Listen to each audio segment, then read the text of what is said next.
I actually was struck pretty quickly on my very first day coming into Force Center, which is our COVID unit. In the ICU in general, you sort of learn different boundaries and different compartmentalizing methods so that you can continue to do your job. Certain patients hit you, you still carry some of those emotions with you without a doubt, but you learn ways to navigate it so that you can come back the next day and keep doing your work. The thing that really struck me the most here that kind of got me a little teary-eyed in that first 12-hour shift was how isolated the patients are. There's no visitors, and we're even limiting how often that we go in there. So if it's a intubated and sedated patient, it doesn't feel quite as impactful. But that first patient that I took care of for 5 days in a row, for 4 of those days, he was awake and chatting. And he's just in that room 24 hours a day by himself. And that level of isolation hit me harder and faster than I expected it to. Because I think part of the healing for many people is having that human contact with their loved one. Yes, absolutely.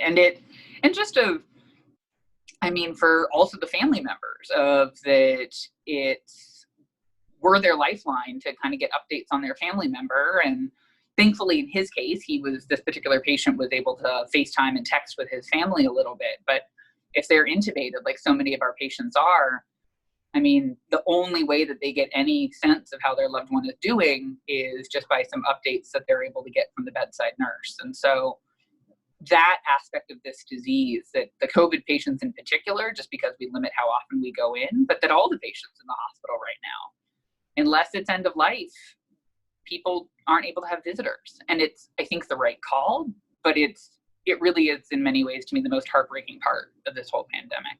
Did you care for one of the first COVID patient? I cared for one of the first patients that was COVID positive in Sharp Memorial, and then he was either the first or second, I believe, COVID patient to pass. Is this the one that you had developed, like he was talking and you developed a relationship with him? Is that kind of? Very much.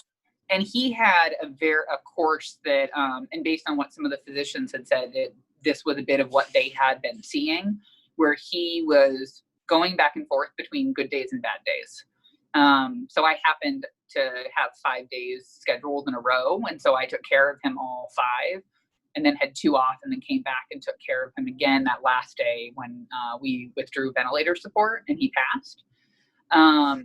But he would have a great morning and afternoon. And then I might come back the next morning for my next shift. And he had kind of a rough night. And we would be worried that things were heading downhill that whole day.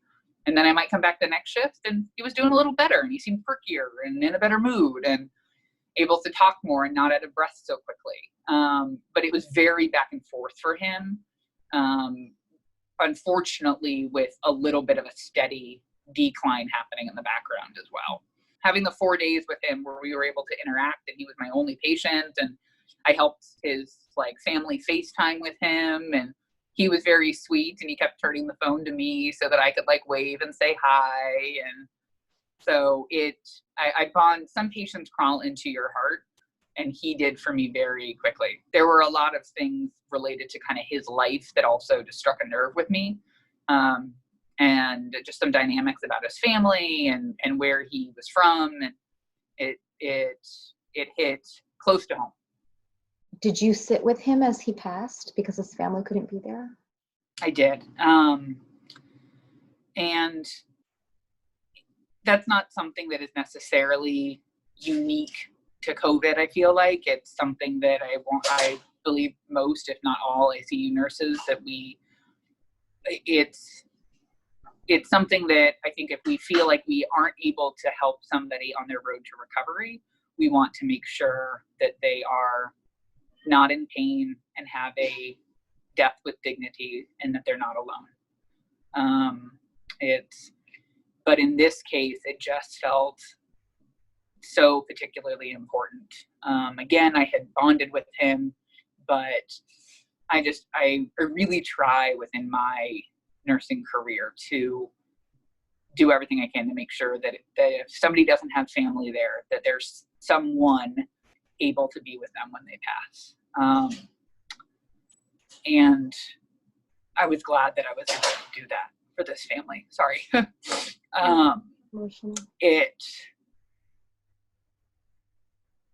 I had bonded both with his family members and with him enough. And I was happy that I was able to say that I would be holding his hand when he passed and that he wouldn't be alone. And they were so kind and so grateful that I was able to do that. And it felt a little extra impactful since I had a chance to get to know him and we had gotten along so well that it wasn't even just, I took care of him for this one day, but I had kind of seen him through a bit of this course, and I was glad that I was able, just kind of by chance, was able to be there that day when we did that, and that I was holding his hand when he took his last breath. Was his family able to come earlier to say goodbye, or at the time? A bit. So we are able to kind of on a case-by-case basis and look and at end-of-life scenarios, sometimes potentially get family in. And in this case, it was kind of unique because one of the family members was also COVID positive, thankfully doing well, but so that family member was actually in full PPE gear, was able to be at the bedside. Another family member was in full PPE gear and had to stay about 6 feet away, but then was able to FaceTime in the other family members. And then we also had coordinated a few things over the course of the morning where a family member would call and basically just said that they wanted to be able to say goodbye. And most nurses believe, and that things have shown, that hearing is the last sense to go. And so I would just kind of prop our phone up next to him, next to his ear, and then give them the number to call in. And this patient's sibling was able to call and just say their goodbyes. But the in-person, we were able to do about a 30-minute visit in a separate room. Lots of coordination, lots of people involved in getting that set. But they were so incredibly grateful. And it was nice to momentarily meet them after having mainly spent time on the phone.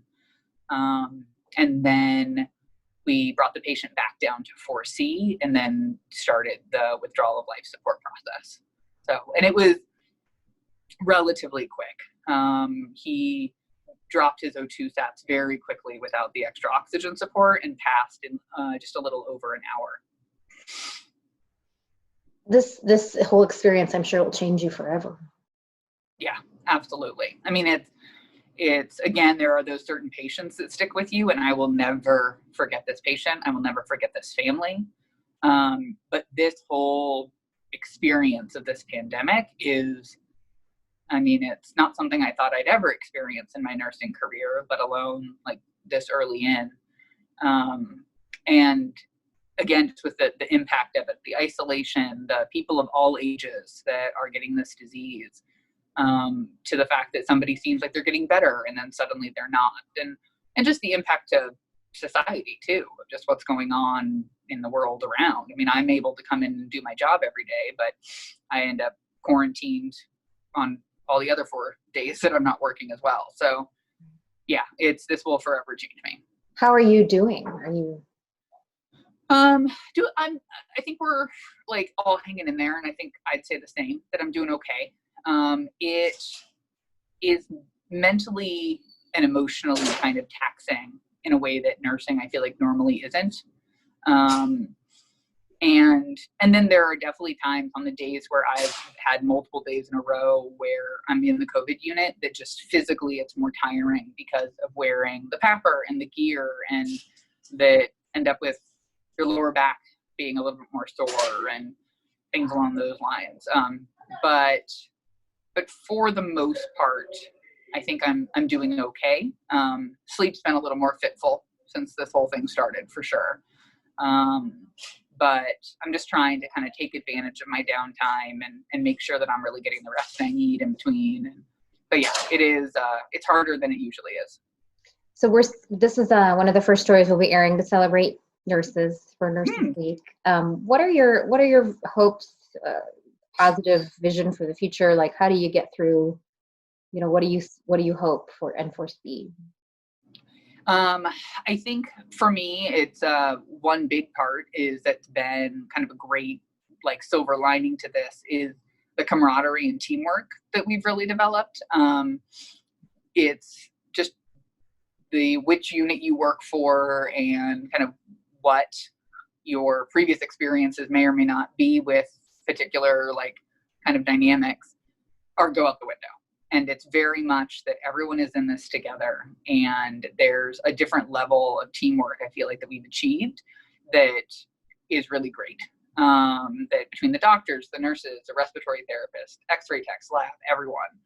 And I know that I really try to continue to, especially as things are getting harder and I know people are dealing with the other impacts of this quarantine, of just still trying to focus on the fact that the vast majority of people are still really on board to do this and do the quarantine and take the different precautions in an effort to keep each other safe. And the outpouring of support that we've gotten from the community is huge. I absolutely think that nurses in the medical field have learned lessons from this that will carry forward. I think that we have done a great job in flattening the curve, as they say, but the aspect of that is going to be hard is that this is going to be drawn out. I think we have managed to affect how many deaths there were, but this whole process is going to take a lot longer because we did that. But I'm grateful that we did because I see what nurses in New York are going through, and it's brutal. And I can't imagine the emotional toll that it has been taking on them.